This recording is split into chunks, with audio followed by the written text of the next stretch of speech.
বয়স কতদিন হলো? ১ মাস 13 দিন। 13 দিন।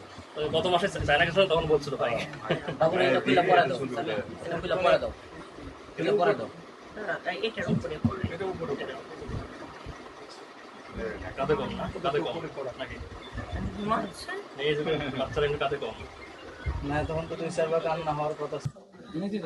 না, এটা দেখানোর দরকার নাই। মাননীয় প্রধানমন্ত্রী আমার কথা শুনে যে উনি আমার এই এমপি মহোদয়দেরকে আমাদের বাসায় পাঠিয়েছেন, এই জন্য মাননীয় প্রধানমন্ত্রীর কাছে আমি কৃতজ্ঞ ও আজীবন কৃতজ্ঞ থাকবো। তবে সবচেয়ে বেশি খুশি হইতাম যদি মাননীয় প্রধানমন্ত্রী একবার এসে আমার মেয়েটাকে দেখতো। আমার খুব ইচ্ছা ছিল যে আমি মাননীয় প্রধানমন্ত্রীর সাথে আমার মেয়েটাকে নিয়ে একটা ছবি তুলবো। তো যাই হোক, আল্লাহ তাআলা হয়তো বা ওই সুযোগ আমার কপালে রাখে নাই। যখন আসবে তখন তোমার মেয়েকে নিয়ে যাবে। তার পরবর্তীতে মাননীয় এমপি মহোদয়েরা আসছেন, ওনাদের সাথে ছবি তোলার মতো বা ওনাদের সামনে দুটো কথা বলার মতো যে আল্লাহ তাআলা আমার সুযোগ করে দিয়েছেন। এই জন্য আমি মহান রব্বুল আলমিনের দরবারে লাখো কোটি শুকরিয়া আদায় করি।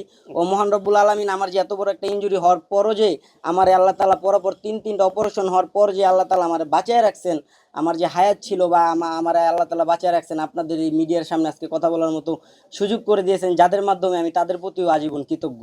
ও এই মিডিয়ার কাছে আমি আর লাস্ট একটা আবেদন যে এই মাননীয় তারেক রহমান আমাদের প্রধানমন্ত্রী, ওনার কাছে আমার বিশেষ করে একটা আবেদন যে উনি যাতে আমাদের দিকে একটু খেয়াল রাখেন, ইভেন কি আমাদের একটা কর্মসংস্থানের ব্যবস্থা করে দেন। কারণ আমরা যে কতটা মানে হতাশাগ্রস্তভাবে জীবনযাপন করতেছি এটা হয়তোবা কারোর ভাষায় প্রকাশ করতে পারবো না। মাননীয় প্রধানমন্ত্রীর কাছে আমার বিনীত আবেদন, তিনি যেন আমাদের একটি কর্মসংস্কার এবং কি একটা চাকরির ব্যবস্থা করে দেন। মাননীয় এমপি মহোদয় নিপুণ দিদি উনি আমার একটা সিভি করাইছেন, ইভেন কি উনি আশ্বাসও দিয়েছেন যে তোমার একটা সরকারি চাকরি আমরা করে দিব ইনশাআল্লাহ। তো এই বলেই আমি আমার বক্তব্য। তার সদ্য নবজাত সন্তান আপনার 1 মাস হয়েছে।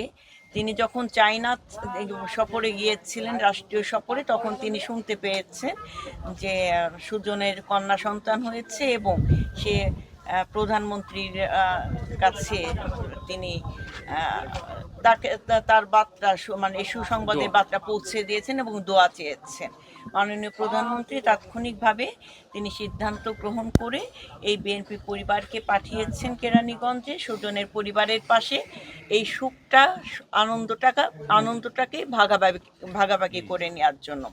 এবং একই সাথে তিনি আমাদেরকে নির্দেশনা দিয়েছিলেন সকল জুলাই যোদ্ধাদের পাশে দাঁড়ানোর জন্য।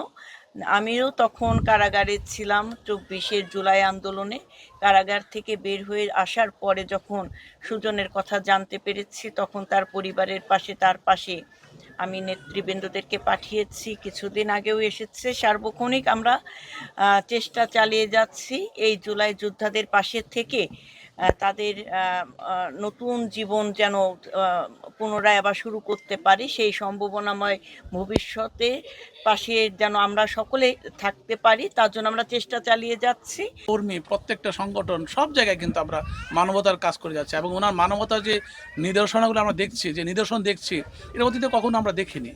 এবং মানুষের মুখ খুলে কথাবার্তা বলার স্বাধীনতা যে আছে সেটা আমরা কখনো দেখিনি। আজকে ওনার সকল দিক দিয়ে যে মানবিকতা, সে মানবিকতার উন্নতি হোক, এগিয়ে যাক বিএনপি, এগিয়ে যাক আমরা বিএনপি পরিবার, আমরাও এমপিরা যারা আছি সব জায়গায় ওনার নির্দেশনা অনুযায়ী, ওনার পরামর্শ অনুযায়ী উনি যে ধরনের নির্দেশনা দেন সেগুলো বাস্তবায়ন করার জন্য একে একে আমরা সব জায়গায় কাজ করি। তাহলে দেখা যাবে একটা নতুন বাংলাদেশের জন্ম নেবে।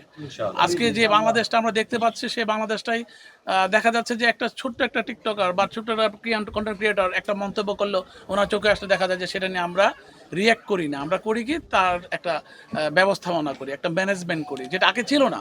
আগে রিয়্যাক্ট করে দেখে তাদের মুখ বন্ধ করে দেওয়া হতো। কাজে আমি বলি ব্যক্তির স্বাধীনতা আজকে এসেছে, মানুষের বাক স্বাধীনতা এসেছে, মানুষের অধিকার বাস্তবায়নের সেই সময় এসেছে।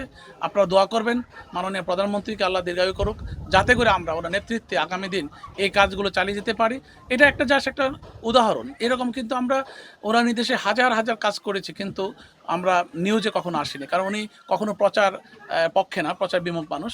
তবে যাই হোক, এই জিনিসগুলো করার উদ্দেশ্য একটাই যে আমাদের যারা আমরা সমাজে আছি সবাই যাতে আমরা এই জুলাই যোদ্ধা সহ যারা অসহায়, নিপীড়িত, নির্যাতিত মানুষ আছে তাদেরকে সম্মান করি, তাদের পাশে দাঁড়াই।